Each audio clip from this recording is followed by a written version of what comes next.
In this video, I'm going to show you how we can do some simple math and arithmetic in JavaScript. So we're going to start out with opening our console, and I'll clear it.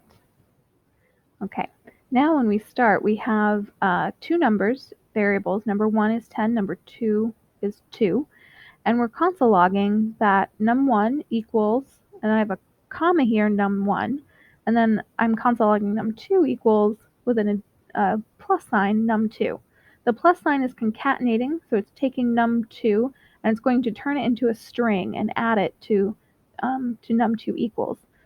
The first one with a comma is printing both of the string and the number separately, and it is not concatenating, so num1 will remain a number.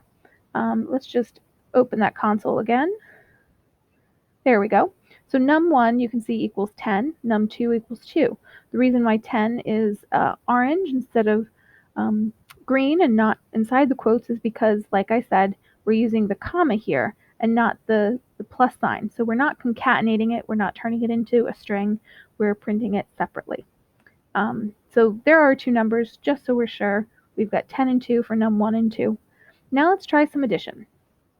We have a variable called add, and we're taking, we have add, and we're doing num1 plus num2, and then we're going to console log num1 plus num2 plus equals plus add, and add is that variable. So right here, this 10 plus 2 equals 12, that's our addition.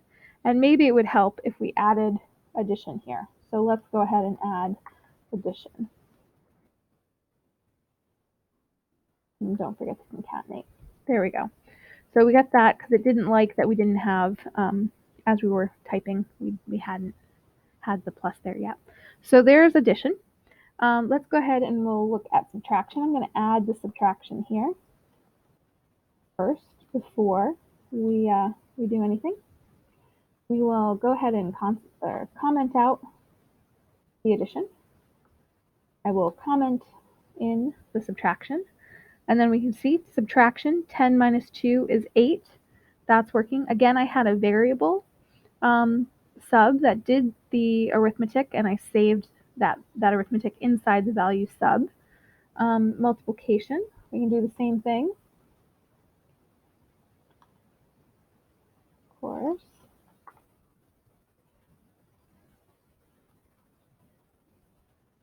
There we go. Multiplication, 10 times 2 equals 20. So again, num1 times num2. Multiply is the variable we saved it in, and we're console logging out.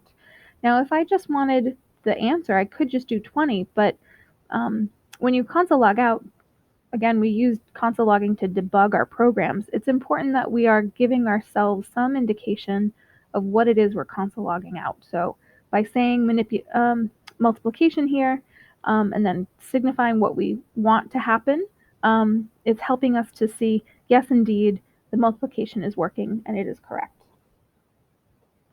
So it is always good practice to add some sort of note to yourself. Like as this, 10 divided by 2 equals 5, that's correct.